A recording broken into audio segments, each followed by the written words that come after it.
Hey everybody, I hope you enjoyed. I hope you were bothered. I hope you were troubled. I hope the last message here did something to you.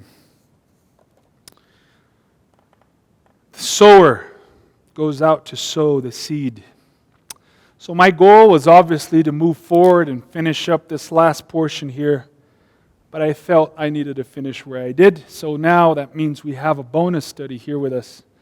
So I'll even erase this portion here. It is a bonus study on the parables of the kingdom. Yes. So let's think about this more. We talked about, obviously, the soils of the heart. And on this bonus study, I would like to cover the implications that all of this has for our church family, for our community, for our ministry. I gave a few hints as I went through the study, through the message. But truly, as a pastor, when you look at churches across America, across the world, our community here, if we don't understand this, it's over.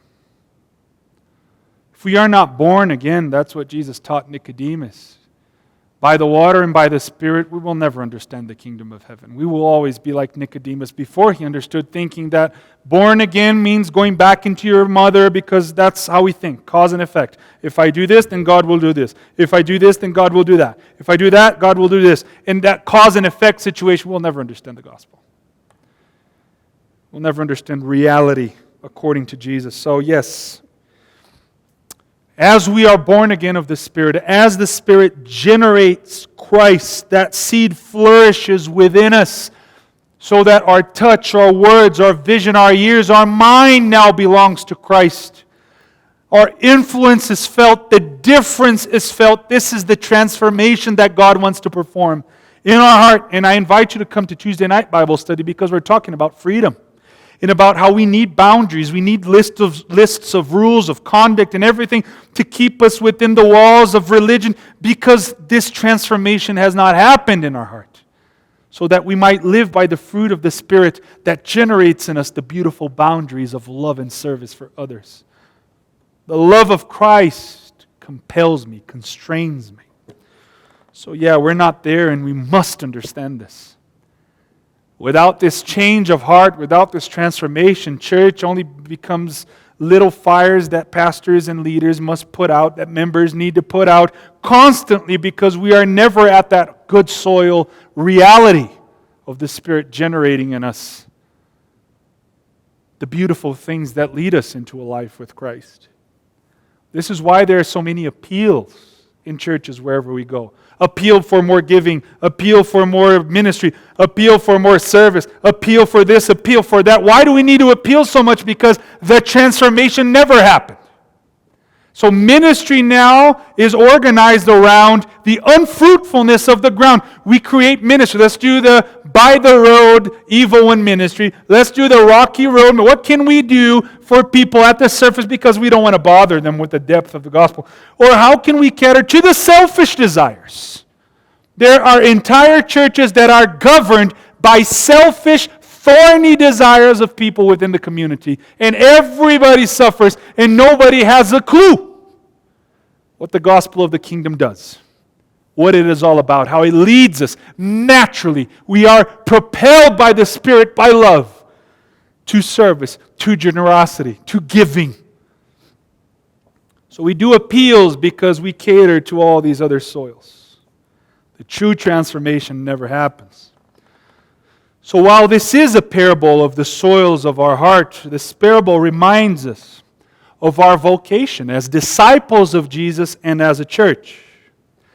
Notice, this is not a parable of the harvester. It is a parable of the sower. This is who we are as disciples of Jesus. For those who were born again, those who have allowed the seed of the gospel of the kingdom to flourish within them. Anyone who has allowed the beauty of the gospel to take hold of the heart will live like sowers, sowing life, goodness, kindness, the yes of God to the world. A new way to live out our humanity, the life we were created to live. The parable of the sower reminds us of who we are as disciples and as a church. This is, yes, a parable describing the ministry of Jesus, the very ministry the church now inherits as it moves forward, sowing the gospel of the kingdom into the world. It is a parable about sowers, not harvesters. It is a parable centered on action and waiting, not on stock market results, velocity, quickness, things that are immediate. In a religious world that is moved by results, by church growth, by methodologies, by forcing truth on others, we need to be reminded of our vocation. We are called to be sowers. That's it.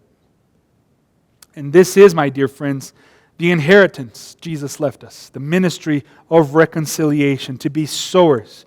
The parable is of the sower, not of the harvester, of how many Bible studies that go into baptism, of how it's always aimed at the end. No, we are the ministry of the means, of the patience, of the waiting.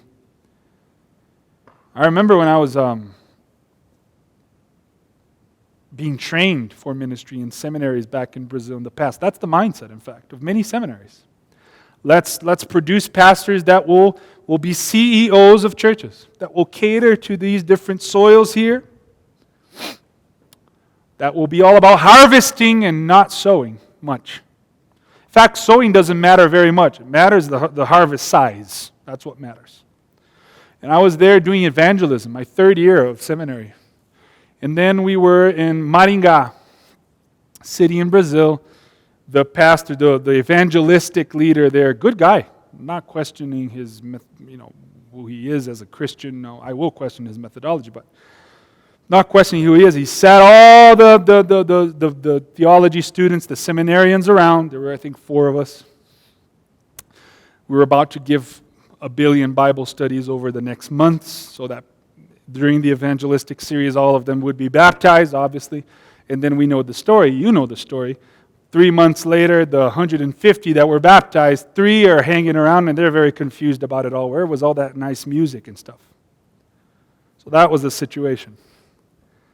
So he sat us down, and he said, all right, guys, we're gonna pray here, and then you're going to tell me how many people you will baptize. So even back then, I felt very weird about this sort of language, because you read a little bit of the Gospels and everything seems very foreign when we think about methodologies of evangelism or church growth. So the first guy said, I don't know, maybe 20. Oh, very good, let's write, Billy down for 20. Feel like I was going on a hunt. All right, Billy, thank you for the 20. Bobby, how many people do you think you're going to be baptized? I don't know. I've been praying in my heart. Maybe 25. Oh, very good. I see. Bobby here is thinking by faith, right? Maybe we should raise Billy's up to 25. Yes, okay, good. Yes, walk by faith. And then we throw in theological language to justify the crazy. All right, Johnny, how many? Oh, I'll go with the 25 or 30. Oh, very good. Tiago, how many people do you believe you're going to be baptized? And I truly was very conflicted because I thought it was very weird. I said, friend, put me down for 0. Because if I then baptize one guy, bring one to baptism, hey, we're doing all right? And everybody said, no, let me, Pastor, it's Tiago, not Pastor, can't be called Pastor when you're a seminary. Tiago, you need to understand that this is not how we do things. You need to trust the work of the Lord. I said, I trust. Hey, if this is about me working, I guarantee it right now, I'm going to work. I'll be here in the morning, in the afternoon, at night. You don't have to worry about me working. Just don't ask me how many people I'm going to bring to baptism because I have no idea. If you want to put something out, then put 1,000 then. Will that show my faith? So obviously you can see why some people in Brazil didn't vibe with me very much. Because that's it. Our thinking is CEO, it's charts, it's Excel, things, it's PowerPoint. It's all about how can we go to the harvest when our ministry is sowing. And even in that, we're very confused today because the gospel of the kingdom is the seed. And what do we see today in religion? It's not the peace, the kindness, the love, the turn the other cheek, the weakness, and the power in weakness that we saw in Jesus. No, it's radically an alternative view. So yeah, parable is about sowers, not harvesters. So this religious world of ours is motivated by all these other things. We must be reminded that our vocation is that of sowers. And why is this so important for our community to understand here in Santa Fe and Los Alamos? Well, because the day, my friends, we lose sight of this vocation is the day when we will begin to submit to different visions, to different gospels and lives. The life of the church will be disconnected from Jesus, the head of the body, in the moment we think the seed is something else and the methodology is alternative to sowing patiently with our life, with our words, with our existence. Power of God is the gospel of the kingdom and how it operates within us. There is no discipleship if we are not truly disciples of Christ. There is no disciple making if we are not truly disciples of this Christ. There is no evangelism of preaching the good news if the good news has not transformed our heart. Remember, friends, the gospel is no superficial thing. It is not, and that's what I hear all the time. Oh, the gospel is love, a wishy-washy grace. It's not. In fact, that is one of the things that I feel the evil one does to keep us distracted from the main thing that is grace, love, and what has been revealed about God in Jesus. The gospel is not the superficial thing, the thing we teach only to get to whatever we feel is the thing. No, the gospel is not a system. The gospel is not a principle, a moral or political philosophy, or even a religion. The gospel is the power of God sowed into the world, into the heart and life of other human beings, and that is it. That is when we see somebody transformed, born again. Not because they're jumping, doing whatever, because they have some new ideas about God in time or whatever you feel is best, but because their life, their presence in the family, in the workplace, on the street can be felt by the very things that were true in Jesus. So our vocation is to sow that same seed and wait. To sow widely and generously like Jesus, and not only sow to those who like our ideas and those things. We do not perform the miracle of life. We do not send the rain. We are not responsible for the harvest. Our role is to sow, to nurture, to hope, to be patient. That is what we do. But if I have to explain all of this, again, if I still need to exercise any form of appeal in order to make you understand our role as a community of faith, of what I do as a pastor, how I lead this community, there is a good chance you might never have understood what Jesus came to do. A good chance that the seed was never sowed to you, and that's a possibility. That all that you have been fed in the church was alternative truths and systems and not the seed of the gospel of the kingdom that is able to transform your heart and my heart.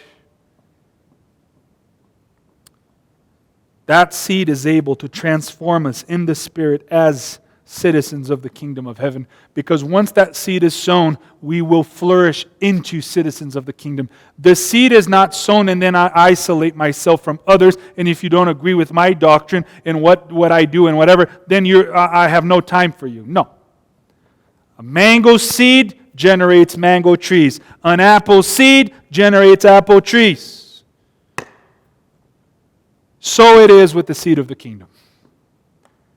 It becomes visible when we start living like Christ in life, and not with how many certain unique and special ideas I have about things. To those, obviously, who have allowed the word of the kingdom to do the work, may you be encouraged in your life and religion. What a blessing for those around you to have you in their life. offering fruits of kindness and love and forgiveness and faithfulness, self-control. They come to you because in you they find something that was similar to Jesus. When they are tired and overwhelmed, they find in you rest.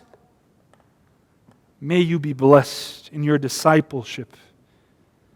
Because in those who have the heart similar to the good soil that flourishes and generates the fullness of the plan of God for our life, some things will be very visible. We will become sowers. We will live like sowers. And how do we live like sowers? Well, let's just go over it very briefly from what we saw in Jesus. Those who are sowers need no external appeal or motivation to go out. The religion of Jesus was not, let's stay here in the house. My mother and father and sister and are those who obey the will of my God, and the will of God happens within these four walls. Nope, Jesus teaches, do the will of God, and then he immediately leaves. He goes out. Why? Because he knows God is at work within the building and primarily outside of the building. So he knows God has set up appointments. Jesus knows that God has set up circumstances, realities, moments where the truth that resides in him, the gospel, the good news of what God has done, bringing heaven to earth, will be accessible through him. So he goes out. It's the first sign that we have allowed that word to flourish within us. We will realize that the world is filled with possibilities for goodness, for beauty. So we go out. The going out, by the way, not removing ourselves from the world because they're not good enough for our presence. No, we go out because we become the yes of God to the world. We resound what Jesus has accomplished to the world. So the religion is not removing ourselves from the world because God loved the world and sent Jesus into the world not to condemn the world, but to save it. That is how we join Jesus in his ministry. We go out. Number 2, we become sensitive. Sensitive to people. The whole thing here that we saw in Matthew chapter 13 is interesting. People come to Jesus. Because Jesus goes out, because he knows God is at work, he becomes sensitive to the people that appear in his horizon, to the people that appear around him. And he's always in that moment, in that place of anticipation. Discipleship is anticipation, is living with a sensibility to the work of God that happens all the time, everywhere. So those who have allowed the word of the gospel of the kingdom to flourish, they will go out with this sacred anticipation of what God will do, and they are sensitive to it. They're aware to pain, to joy, to need. And they don't need a pastor calling them, will you go out and bless? No, it's already happening. Christ is being generated through the Spirit within them because that seed fell on good soil. They need no calls, no pushes. They do it because it is a work of God in them. And they go out to sow with word and deed. So it's not just about, hey, let me tell you about Jesus. No. They go out sowing the seed of truth and bearing the fruit that seed generates in us. Kindness, love, forgiveness, faithfulness. It's not only about words, it's about life. It's about being in that position where our absence is felt. Because it's good to have a representative of Jesus around. Like the prostitutes, like the tax collectors, everybody enjoyed. Jesus wasn't that guy, oh, I'm here with you guys, but I hope you change. I'll be here, I'll come tomorrow, but go and sin no more. No, Jesus was not this stone in the shoe. He was not this little thorn on the side. Jesus was always a pleasant company, always inviting people to a better form of life. Why did he say, go and sin no more? Not because that person would never fall again, but because there is a better life of unselfishness. If sin is the fleshing out, it's the practice of selfishness, go and sin no more is go and live by another principle, another reality. Go and live unselfishly. So we go out and we sow with word and deed.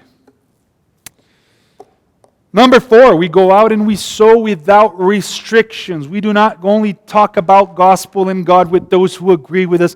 No, as you saw, we talked about the math before. Jesus sows widely, generously, irresponsibly, because he's wasting seed. He knows what's going to happen, but he does it nonetheless. Why? Because that is the nature of the kingdom of heaven. It sends rains to the righteous and to the unrighteous, and we will become perfected in God as we live in the same way toward others, sowing love and grace and kindness to the faithful, to the unfaithful, to the friend and to the enemy, because that's what we have seen in Jesus. I don't need to make appeals. I'm talking now with you. If you do this, if you live like this, rejoice. I have to do nothing. God is already doing the entire work. So we go out and we sow without restriction. No place, no person is unimportant or unfruitful. We have no clue. We trust that God is able to do a work that we are unable to. We are sowers. The work that is performed below the ground, the rains that shower the ground, that make the miracle of life come forth, we are not responsible for it. We have no clue what the harvest will be. Our role is to go out and sow with no restrictions whatsoever. So number 5 is just that. It's knowing the work, sowing, and the boundaries, what we are able to do and what we are unable to do. We do not pick up truth and then force it upon people so that they will be born again. The true disciple of Jesus knows where to step back. The true disciple of Jesus knows what the seed is and what it is not. The true disciple of Jesus knows that if the seed flourishes, it will lead people to connect with others, to community, to flourish in kindness and goodness, not using truth as a weapon, not using religion for violence. They will not expect a church or a religion that caters to their selfishness or their superficiality, because they are conscious. They are aware that God is at work everywhere, and what we do in our community here in the building and on Zoom is a little detail. It's a little sign of what God is doing everywhere. So the disciple knows the seed, knows that it is exclusively the gospel of the kingdom and not alternative truths, and knows the boundaries of our work of sowing and what pertains to God, the work that God does. So there you go, my friends. I hope with this bonus study you can sort of understand the connection of these things to how we do ministry, to how we function as a body of believers, as the church, and how I wish all of us here in Santa Fe and Los Alamos, across America and the world, would understand the magnitude of what we are discussing here, so that our heart would be open to the gospel of the kingdom, so that we would flourish into the fullness of the humanity and of the goodness of what God has prepared for us in Christ, who reconciled the world, these bodies, our mind, our life, back to God through His sacrifice. It's a beautiful thing. When you see it, it's a marvelous thing, because it bears fruit of goodness, kindness, of love, patience, of forgiveness. Oh, my friends, of mercy, of justice, and all the beautiful things about God that were revealed in the life of Jesus. That is the proposal the gospel makes for me and for you. And our heart now, we respond to it in the way we allow it to. May God bless you. May God bless us as a community as we journey with Jesus through the uncharted territories of this life. That is my prayer. Be blessed. I'll see you soon. Be well, be safe, and above all things, be kind.